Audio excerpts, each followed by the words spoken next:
사도신경하심으로 신앙 고백하시겠습니다.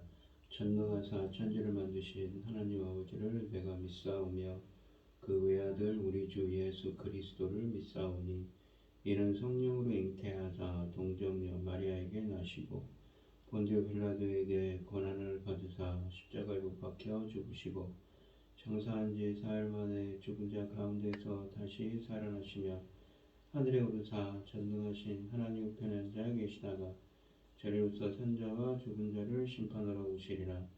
성령을 믿사오며 거룩한 공예와 성도가 서로 교통하는 것과 죄를 사하여 주시는 것과 몸이 다시 사는 것과 영원히 사는 것을 믿사옵나이다. 아멘. 찬송가 432장입니다. 432장입니다.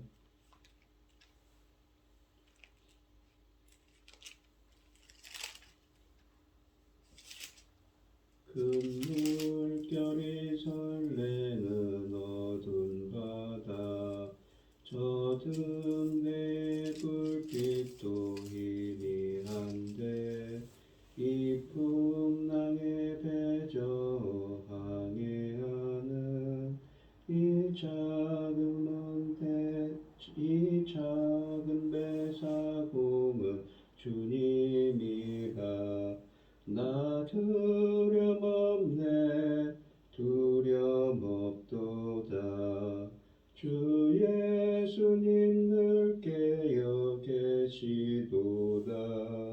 이 흉흉한 바다를 다 지나면 저 소망의 나라에 이르리라.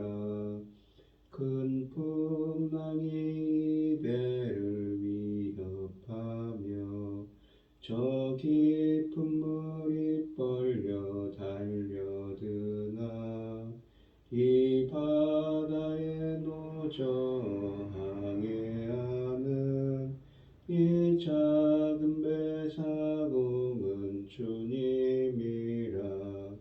나 두려움 없도다. 주 예수님 늘 깨어 계시도다. 이 흉흉한 바다를 다 지나면 저 소망의 나라에 이르리라.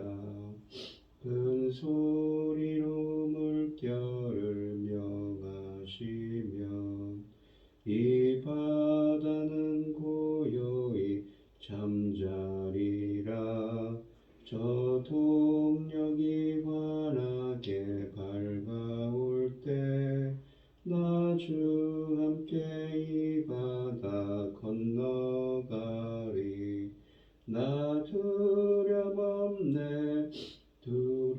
없도다. 주 예수님 늘 깨어 계시도다.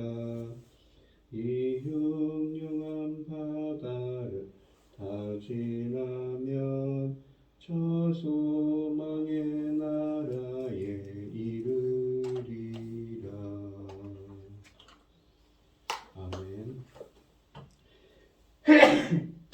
오늘 함께 하실 하나님의 말씀은 신명기 20장 10절로 20절 말씀입니다.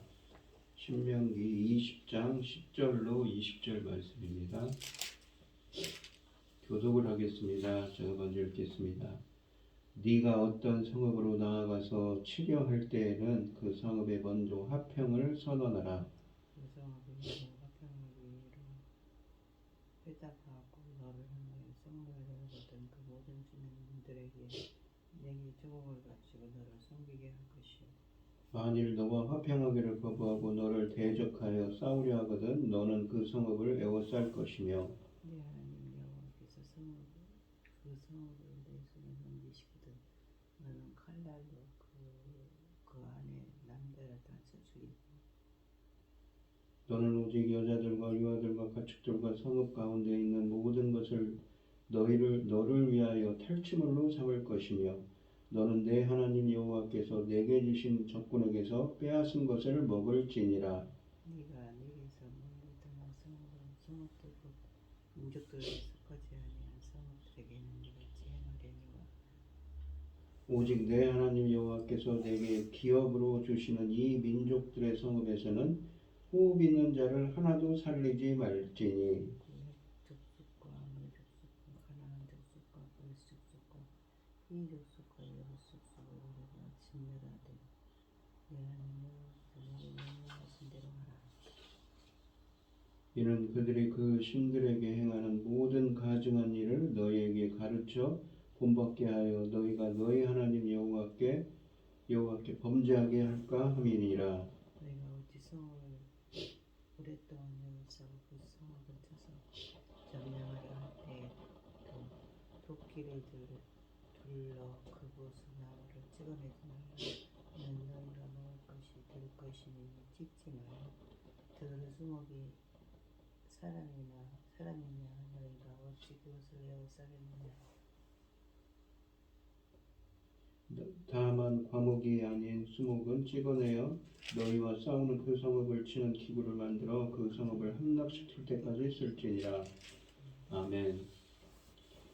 오늘 본문 말씀의 제목은 내 하나님 여호와께서 내게 명령하신 대로 하라입니다. 모세는 이미 7장 1절로 26절에서 전쟁에 대해 언급한 적이 있습니다. 이 신명기 20장도 전쟁에 대해 말하지만 초점은 전쟁 절차와 방법에 맞춰져 있습니다. 그러나 세부적이고 상세한 전쟁 교범은 아닙니다. 왕에 대한 규정처럼 기본적인 원리를 지적하고 있을 뿐입니다. 오늘 본문 말씀 20장 10절로 18절은 정복한 백성을 어떻게 처리할지에 대해 말씀하십니다. 이 율법은 이스라엘이 다른 족속들의 성을 정복에 나섰을 때 준수해야 하는 규칙입니다. 이스라엘은 이방인의 성읍들이라 해서 무분별하게 초토화시켜서는 안 됩니다. 10절에 보시면 먼저 정복하고자 하는 성읍 주민들에게 항복할 수 있는 기회를 주어야 한다고 합니다. 포위된 성읍의 백성들에게 평화를 선택할 기회를 주라고 하십니다. 만일 그들이 항복하면 이스라엘은 그들을 죽일 수 없습니다. 그들을 고문하거나 소유나 재산을 몰수해서도 안 됩니다. 오직 노비로 삼아 일을 시켜야 한다고 11절에 말씀하십니다. 노비는 관청 등 정부 기관에서 강제로 일을 시키는 공짜 인력이었습니다. 여호수아를 속이고 이스라엘과 동맹 조약을 맺은 기본 사람들이 이런 지위에서 이스라엘 사람들을 섬겼다고 여호수아 9장은 말씀하시고 계시지요. 만일 항복하지 않으면 이스라엘은 그 성읍을 정복하여 모든 성인 남자들을 쳐죽여야 한다고 13절에 말씀하십니다. 여자들과 아이들과 가축 등 그 성의 모든 재산은 전리품으로 간주하여 나누어 가질 수 있다고 14절에 말씀하십니다. 민수기 31장에 의하면 전쟁에서 얻은 사람들은 군인, 제사장, 레위 사람들 그리고 일반인들에게 집안일을 돕는 노예로, 첩으로 혹은 아내로도 주어졌다고 합니다. 다음 단락인 21장 10절로 14절에 포함된 이 여자 포로들에 대한 규례는 이 과정에서도 이스라엘 사람들은 최대한 이 여자들을 인간적으로 배려해야 한다고 합니다. 남의 도시를 침략하여 정복하는 것 자체가 잔인한 행위라고 생각할 수 있지만 고대 근동의 다른 민족들, 특히 아수르 사람들의 전쟁 방식과 그들이 어떻게 포로민들을 취급했는가를 배경으로 이 지침을 생각해 보면 이 이스라엘 군대는 매우 인도적이고 자제하는 마음으로 전쟁에 임해야 한다는 것을 명시하고 있습니다. 인도주의적인 사상이 깊이 배어있는 율법인 것이지요. 위 규례는 가나안 성읍에는 적용되지 않습니다. 가나안 정복에서는 숨쉬는 것은 하나도 살려두어서는 안 된다고 16절에 말씀하십니다. 가나안 사람들에게는 진멸이 선포되었기 때문입니다. 진멸은 흔히 사용되는 개념인데 성경에서는 진멸의 수위가 다양하게 적용됩니다. 예를 들면 여호수아 6장에서는 여리고성의 경우 사람과 짐승을 모두 죽였습니다. 아이성의 경우에는 사람들만 죽었고 짐승들은 전리품으로 취급되었다고 여호수아 8장에 쓰여져 있습니다. 17절 말씀에는 이스라엘이 진멸해야 하는 6 가나안 족속들의 목록이 나와 있습니다. 하나님이 앞 단락에서 언급한 규정에서 가나안 사람들은 제외된다고 하시는 것은 두 가지 이유입니다. 첫째는 이스라엘이 가나안 사람들의 가증스러운 종교 풍속에 오염되는 것을 우려해서 일며 둘째는 가나안 사람들이 저지른 온갖 역겨운 죄들에 대해 심판하기 위해서입니다. 18절 말씀은 이 전자에 대해서 언급하고 있습니다.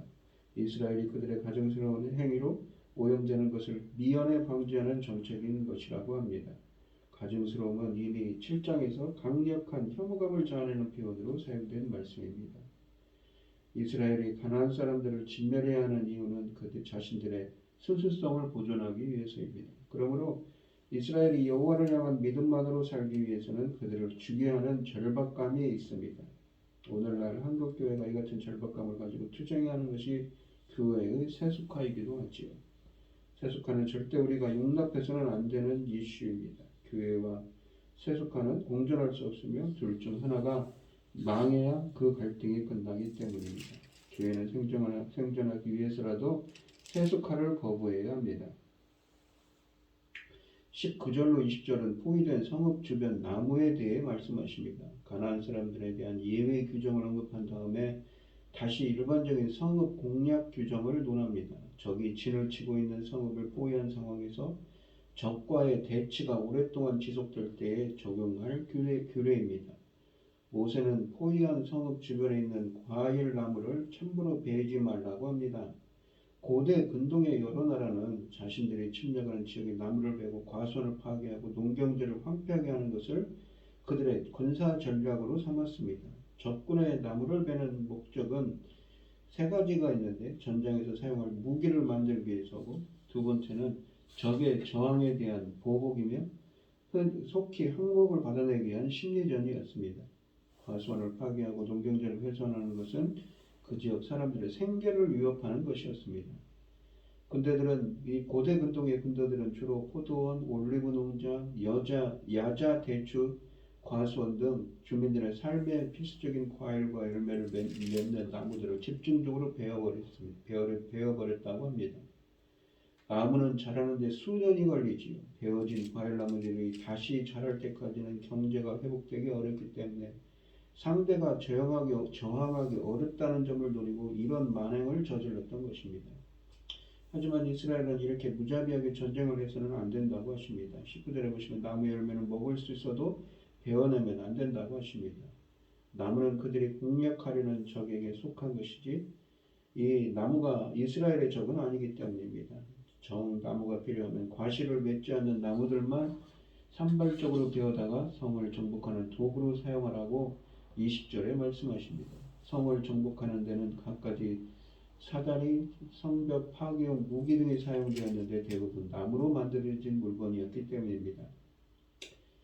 과일 나무를 자르지 않고 그대로 두면 전쟁이 끝난 후에 백성 주민들이 생계에 도움이 되는 것은 당연한 일이며 정복자 이스라엘에게도 도움이 됩니다. 그러므로 나무를 훼손하지 않는 것은 정복당하는 자들에 대한 배려이고 정복자들의 훗날을 위한 투자이기도 합니다. 이 규례는 우리가 자연 보존을 위해 노력을 아끼지 않아야 한다는 점을 강조하고 있습니다. 오늘 본문 말씀을 보시면 이스라엘 백성들이 가나안 족속이 아닌 다른 족속과의 전쟁을 수용하기 전에 상대방에게 먼저 화친을 제거하라고 합니다. 만약 그것이 거부될 경우에만 싸움이 적용된다고 지시하십니다. 그러나 가나안 족속들과의 전쟁에서는 그 어떤 화친도 맺어서는 안 되며 그들에게는 철저한 진멸만이 지시되었습니다. 이는 이스라엘의 죄악이 간영한 가나안을 심판하시는 하나님의 도구가 되어 그의 공의를 나타내어야 했기 때문입니다. 결국 본문에 언급된 이스라엘 백성들의 전투 수칙들은 하나님의 자비와 공의를 동시에 실천하기 위한 규례였습니다. 우리들도 하나님의 자비와 공의를 실천하도록 인도해달라고 기도하는 여러분들이 되시길 바랍니다. 기도하겠습니다. 하나님 아버지 감사합니다. 우리 하나님은 행함대로 보호하시는 하나님이시지요. 그래서 때로는 자비를, 때로는 공의를 실천하시는 분입니다. 저희들도 공의와 정의를 실천하는, 자비를 실천하는 저희들이 되게 하여 주시옵소서.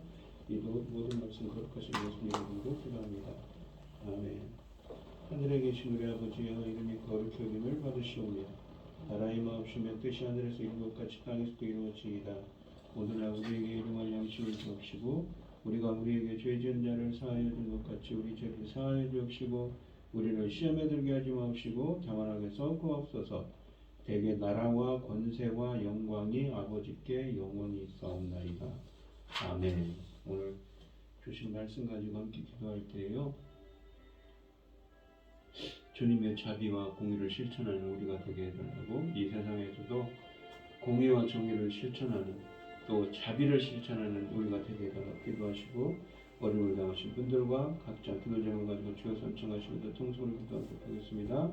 주여, 주여, 주여. 아버지 하나님, 저희들 하나님께서는 공의를, 자비와 공의를 실천하라고 하십니다. 때로는 공의를 엄격한 하나님의 공의의 잣대로 세상을 살아가며 공의를 실천하고, 또한 자비를 실천하는 저희들을 되게 하여 주시옵소서.